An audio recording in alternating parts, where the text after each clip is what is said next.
Assalamualaikum warahmatullahi wabarakatuh teman-teman. Sekarang kita masuk ke modul 2 ya teman-teman ya, tentang lingkungan dan efektivitas organisasi. Jadi definisi lingkungan itu kita lihat dari segmen lingkungan, identifikasi elemen lingkungan, ketidakpastian lingkungan, dan tekstur lingkungan itu sendiri. Untuk segmen lingkungan ya, segmen lingkungan ini terdiri dari industri, bahan baku, tenaga kerja, keuangan, pasar, teknologi, kondisi ekonomi, pemerintah, dan kebudayaan.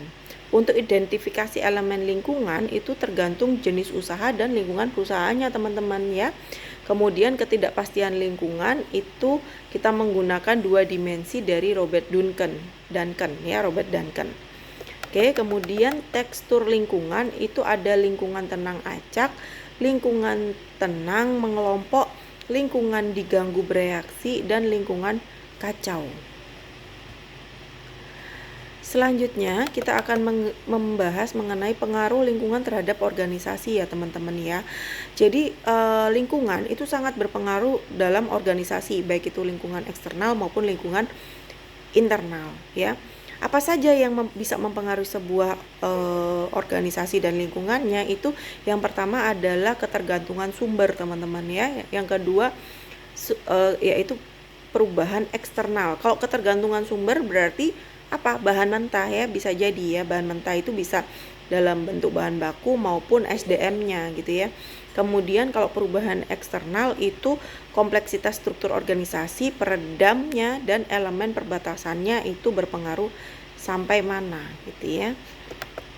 Kemudian untuk diferensiasi dan integrasi itu melingkupi perbedaan sasaran dan orientasi pada bagian organisasi, kemudian perbedaan elemen lingkungan untuk setiap bagian organisasi, dan ketidakpastian lingkungan ya, ketidakpastian lingkungan organisasi. Oke teman-teman,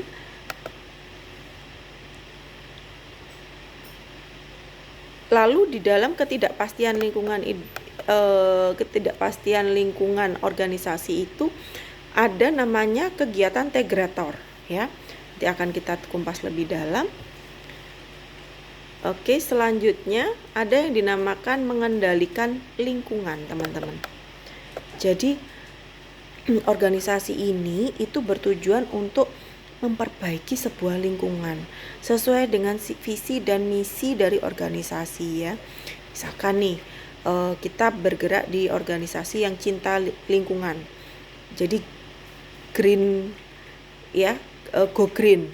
Contoh nih, berarti kan kita mengurangi ketergantungan kita terhadap sesuatu hal yang menyebabkan limbah kan gitu ya. Sehingga apa? Dari sebelumnya lingkungan yang itu menciptakan banyak limbah yang itu berbahaya untuk lingkungan, kita akan merubah sedikit demi sedikit menjadi sebuah lingkungan yang tidak memiliki banyak limbah sehingga lingkungannya menjadi sehat gitu ya. Nah, bagaimana caranya untuk kita bisa merubah sebuah kondisi lingkungan? Ya, bisa dengan yang pertama adalah mengendalikan lingkungan, yang kedua membentuk lingkungan agar tidak berbahaya dan bisa menguntungkan bagi organisasi, dan yang ketiga kita membentuk sebuah hubungan antar organisasi ya teman-teman ya. Nah, kita ke yang pertama dulu yaitu mengendalikan lingkungan. Kita untuk mengendalikan lingkungan itu kita bisa integrasi melalui merger. Kemudian kontra atau joint venture. Bisa juga dengan kooptasi dan interlocking directorates ya. Kemudian bisa melalui pengangkatan eksekutif. Bisa juga melalui iklan dan hubungan masyarakat. Itu cara kita untuk mengendalikan lingkungan, mengendalikan ya. Jadi merubah mindset. Kalau kita udah bisa merubah mindset lingkungan, berarti insya Allah itu berhasil ya.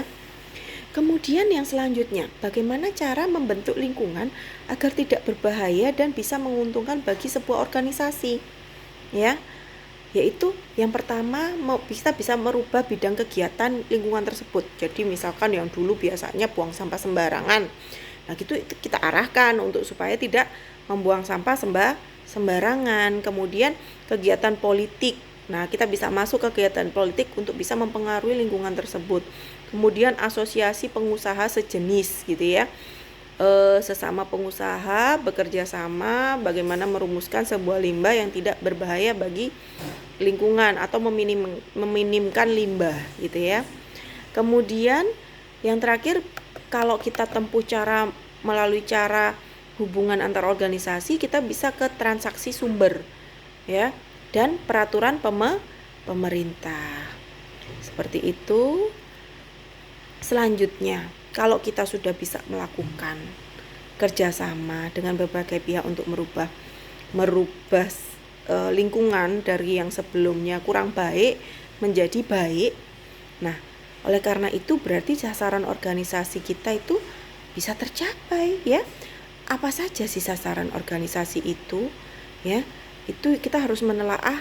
Yang pertama, sasaran dan pengukuran efektivitas organisasi kita tuh apa? Kemudian jenis sasaran organisasi kita itu apa? Lalu bagaimana cara penanganan berbagai sasaran yang saling berlawanan? Gitu ya.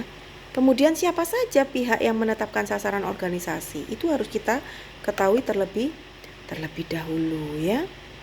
Oke, kemudian selanjutnya, kalau kita sudah ketahui poin-poin yang tadi, maka semua harus diukur ya. Harus ada indikator pengukurnya yang disebut pengukuran efektivitas organisasi.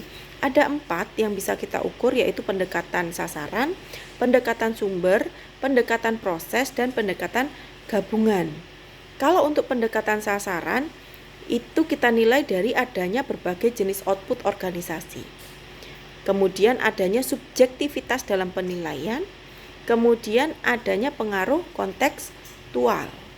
Yang kedua, untuk pendekatan sumber, kita nilai dari mana? Kemampuan organisasi dalam memanfaatkan lingkungan untuk mendapatkan sumber yang sifatnya langka. Kemudian yang kedua, kemampuan para pengambil keputusan dalam organisasi untuk menginterpretasikan sifat-sifat lingkungan yang tepat. Nah, itu ya.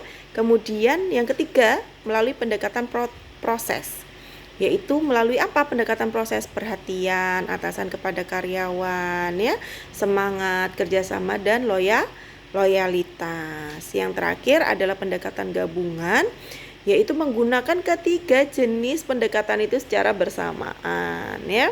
Jadi boleh kalian gunakan satu-satu, boleh kalian gabungkan gitu. Nah, yang terakhir adalah pengukuran efektivitas organisasi. Ada 2 pendekatannya, yaitu pendekatan konstituensi dan pendekatan bidang sasaran. Untuk pendekatan konstituensi itu kita lihat dari sudut pandang pemilik perusahaan, karyawan, konsumen, pemberi pinjaman, lingkungan komunitas, supplier, leaseholder, dan pemerintah. Itu pendekatan konstituensi. Kemudian yang kedua, melalui pendekatan bidang sasaran. Apa saja bidangnya ya? Kita lihat dari efisiensi internal, efisiensi eksternal, kemudian efektivitas internal, efektivitas eksternal, dan kerangka ketergantungan ya. Oke, itu semua adalah materi dari modul 2. Selamat mendalami lagi ya, diulang lagi, dibaca lagi, didalami agar lebih merasuk ilmunya. Semoga ilmunya bermanfaat teman-teman. Wassalamualaikum warahmatullahi wabarakatuh.